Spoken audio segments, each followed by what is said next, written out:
this tube of lipstick? According to so-called experts in online articles, you apparently eat 6 to 9 pounds of this stuff over the course of your entire life. Today we're gonna be taking the lipstick into our own hands and stomachs to find out if that's actually true or if we've been fed tubes of lies all along. Hello internet, welcome to Style Theory, the only channel that includes cosmetics as a part of its balanced breakfast. Now this might come as a surprise to you, but I'm not really an avid lipstick wearer. Not because I don't think I can pull it off, I actually think I have quite the face for it. I looked good during my theater days, but because I just don't think I particularly need it as part of my dress-up routine. That said, there are plenty of people out there who are wearing lipsticks and lip glosses every single day. And I know that you're constantly having to reapply that stuff as the day goes on because it gets everywhere. It wears off on your drinks, your food, it rubs off on your teeth. In short, once on the lips, forever on the hips. Because what you're wearing on your lips is somehow, some way gonna make it into your mouth and eventually down into your stomach. You are straight up eating that lipstick and gloss every time you wear it. And I don't know about you, but the thought of that is kinda gross. That stuff ain't on any food pyramid I'm familiar with, which got me to wonder then, how much lipstick or lip gloss are you consuming every day? I've seen plenty of videos out there testing what lipstick won't transfer or which ones can survive a slice of pizza, but what none of them actually do is tell you exactly how much of your favorite lippy is winding up in your tummy. So that is what we're gonna be uncovering today. How much of your lipstick are you actually consuming? And should you be worried about that for your health? How long is it before you wind up eating an entire tube of this stuff? If there is one thing that Style Theory is good at, it's uncovering what horrible things we're doing to our bodies. And today, lip gloss is the thing on the menu. After all, lipstick is what's for dinner. So hungry? Why wait? Grab a lipstick and let's go. Off the bat, you might be wondering, Matpat, the lipstick is made to go in my mouth anyway. What does this matter if it happens to end up in my stomach? Well, one, you apparently missed our episode on the stuff hiding in your makeup, which you should definitely go check out after this episode because, spoiler alert, it'll change your life and you will be so much healthier as a result. But so will this episode because number two, depending on what kind of lip products you're wearing, some of the stuff going into your body is what we in the biz call hella nasty. It's all about that tiny text that you tend to gloss over on the packaging. You know, the ingredient list. Sure, a lot of us prefer to live life in peaceful ignorance, but sometimes you just have to put on your adult reading glasses and take a hard look at the truth about what we're putting on our skin and in our bodies. After scrolling Sephora and Ulta to check out the ingredients of some of their most popular lipsticks and glosses, I found a lot of long, complicated science names that the average consumer probably has never heard of. That is why I'm here. When it comes to cosmetics, preservatives are actually going to be your biggest red flag. Many of the big names like polyparabens or butylated hydroxyanisole or BHA, those are the things that are used to keep your lipstick from growing bacteria or mold. Now that seems like it should be a positive, but according to the EWG's cosmetics database, which gives hazard scores to cosmetic ingredients on a scale of 1 to 10, with 10 being the worst, BHA ranks at a 6, while polyparabens rank in at the concerning level of 9, due to the potential links to medical issues and the lack of research into their long-term use. And that's only when we're talking about their usage on the skin. Then you start getting into the additives that are used to give lip products their signature colors, the dyes. The dyes in lipstick actually come in 2 different types of labels, DNC or FDNC. DNC stands for drug and cosmetic grade dye, meaning that it's been approved for use on the skin, not going into your body. FDNC labels, on the other hand, add in that very important F, food. Dyes labeled FDNC are FDA approved for foods and thus for eating. Finally, you know what else that a lot of these lipsticks and lip glosses have that's bad for you to eat? Metal. Studies like this one from environmental health perspectives have found traces of metals like titanium and aluminum in a number of cosmetics items, including lip products. I'm not sure I need to say that you shouldn't be ingesting heavy metals on a regular basis, but you know, you should not be ingesting heavy metals on a regular basis, which then leads me perfectly to the heart of today's experiment. How much are we actually in danger of eating? According to a number of beauty outlets, the average lipstick wearer eats between 6 and 9 pounds. That's right, pounds of lipstick over the course of their entire life. I don't know about you, but that feels like a lot of product. And when I started to look deeper, none of them had actual data available to back that claim up. So I did what I do best and I started to do some digging. The actual amount of product in an average tube of old-fashioned lipstick weighs an average of 3.5 grams or 0.008 pounds. That means that to eat even a single pound of product, you're gonna need to eat about 130 lipsticks. To reach the low end of that initial 6 to 9 pounds report, you would need to eat at least 780 lipsticks in their entirety across your entire entire life. Let's look at that number again. 780 lipsticks just to hit the low end of their estimate. Look, I know some people have beauty rooms that are full of lip products, but that amount right there, that feels ridiculous. I think we can already say that the whole 6 to 9 pound estimate of lipstick in your lifetime, that is a straight up myth that was made up by blogs looking to get clicks. So what's the real number then? How much are we actually eating? Glad you asked, because here at Team Theorist, no question is too small or too weird for us to answer. And of course, I couldn't do this alone, so I volunteered my partner Stephanie and our resident HR superstar Rachel to join me as guinea pigs for the greater good. But before we get to that nonsense, we have to actually figure out the design of our experiment and what information we need to find an answer. That means it's time to show off our niftiest, newest toy. Take it away, live action Matpat. Before you see a milligram scale. It is the single most expensive piece of scientific equipment we've yet bought for these channels. Now, this thing is precise. It is a milligram scale, meaning it is measuring just tiny minutia here. And it is here today to answer the question that no one thought to ask: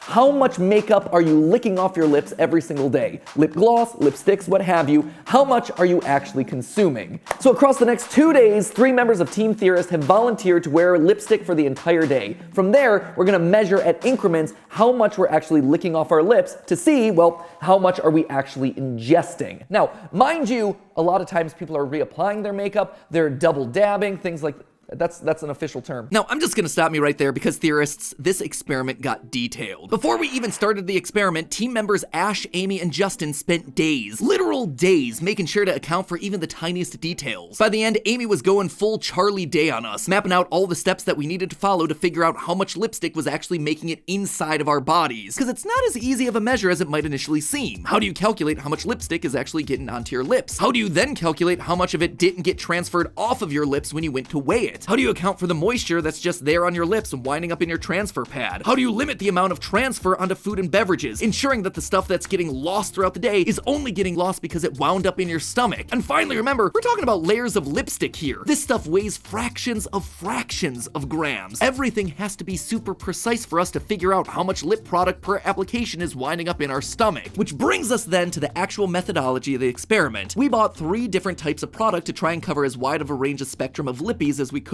I would be wearing the old school tuba lipstick like the internet dad that I am. Stephanie had the liquid lipstick, and Rachel had the lip gloss like the Gen Z icon that she is. Before our first application, we rubbed our lips vigorously with a dry cotton pad to get ourselves a general moisture reading. This would give us a baseline measurement of how much lip juice we'd need to account for in our end of day results. It turns out that Steph and I are pretty dry-mouthed, coming in at 7 milligrams and 2 milligrams respectively. Rachel, I'm not sure this is the most HR approved way of saying this, but you know, she is HR and she volunteered for the experiment, so I'm just gonna assume that this is okay. She's got herself some wet lips. She transferred over 15 milligrams of moisture onto that dry pad. We then weighed out our full tube of product to get a baseline before application. This was where I tested out my pro skills. What color did you guys all choose for me? Ooh, red passion.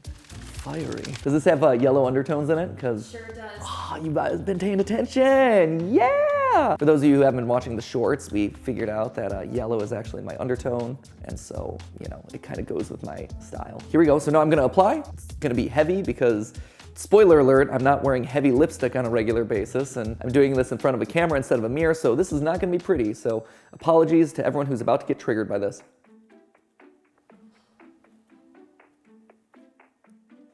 Ash behind the camera is literally dying. They audibly sighed when that happened. I wish you would have just asked me to do it for you.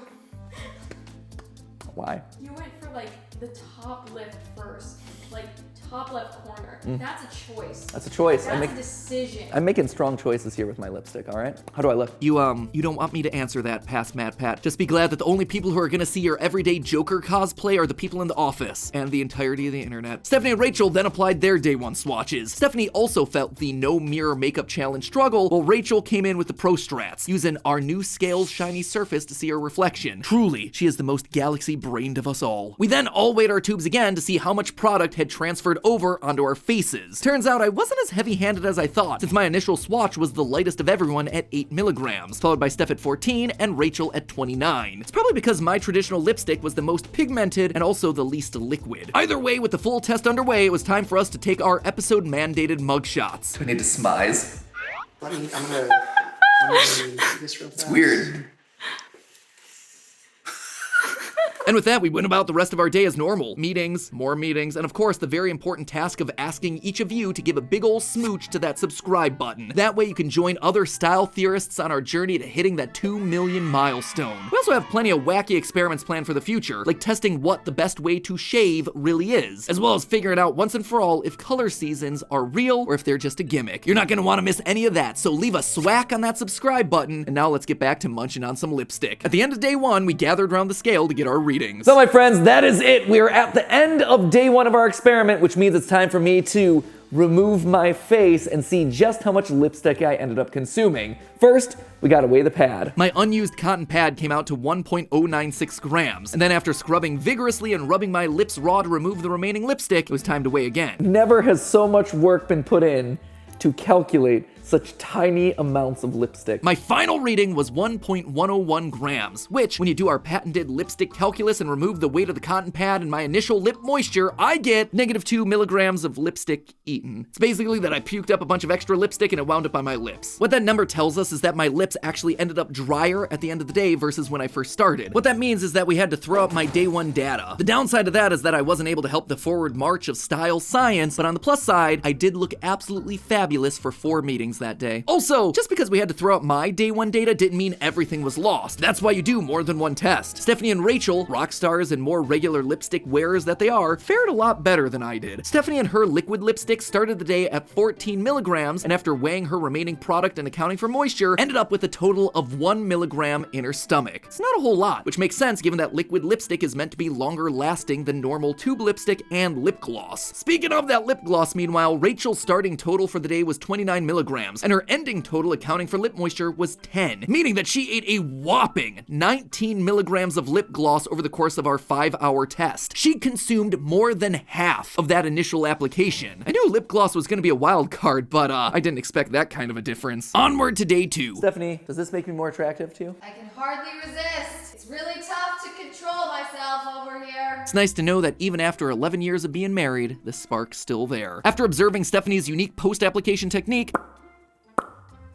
Rachel also put on her day 2 best. We weighed the tubes to get our starting swatch numbers, and we were off. I wish I could tell you that we did something super exciting for day 2, like going on a team picnic or flying across the country for an impromptu Disney day with the West Coast Theorists. But I can't lie to you. You've put your trust in me, and I have to be honest that the day-to-day life of running Theorist HQ is pretty uneventful. I did have a really cool meeting about some new merch that I'm super excited to share with you sometime in July. I mean, now that we have a style channel and all, the bar has been raised, and I think we've met that bar accordingly. It's pretty awesome stuff. Anyway, that was as exciting as it got. Oh, I had to do a thumbnail shoot in my lipstick. I don't know if you watched last week's game theory about me failing my way into a golf tournament, but the team needed me to take a bunch of photos for a thumbnail, so I just took the thumbnail shots in the lipstick, and then they had to de-lipstick me for the final thumbnail. That was cool. And then I found $5. Yep, the best way to end any story. Anyway, 5 hours and $5 later, we repeated the same steps as day 1. Weigh the bare cotton pad, vigorously rub to remove the product, and then weigh the soiled pad once again. And I'm happy to say I did much better on day 2. In total, I ate 11 milligrams of lipstick on day 2. Guys, I did it. I ate lipstick. Aren't you proud of me? Please, I live for external validation. I need this.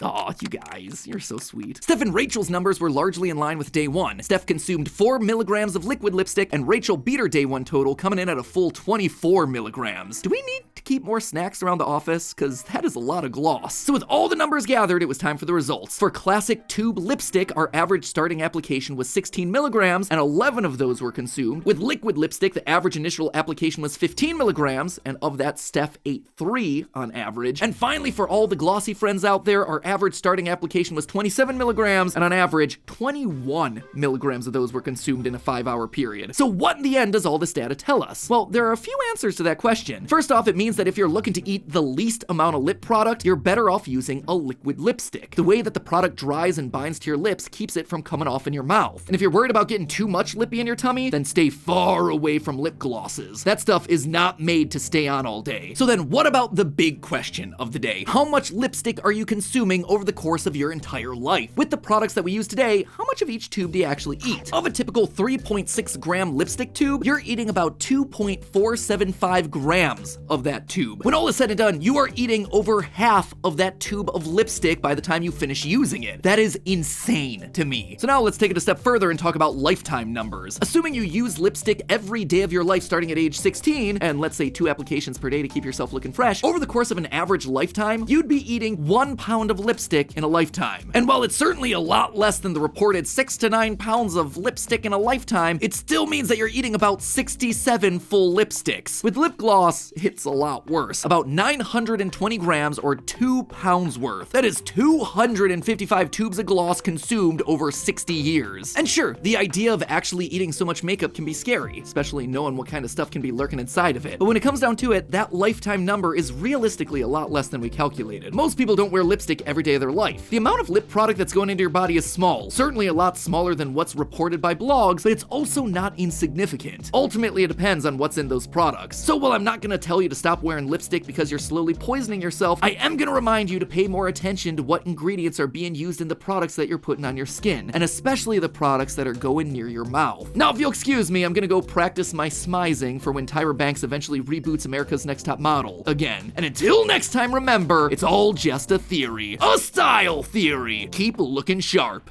If you haven't seen our episode about all the gross stuff that's lurking around in your makeup, click the box to your left. Or if you're looking for a break from makeup, click the box on the right to learn the dirty secrets that are lurking inside your laundry. As always, my friends, I'll see you next week.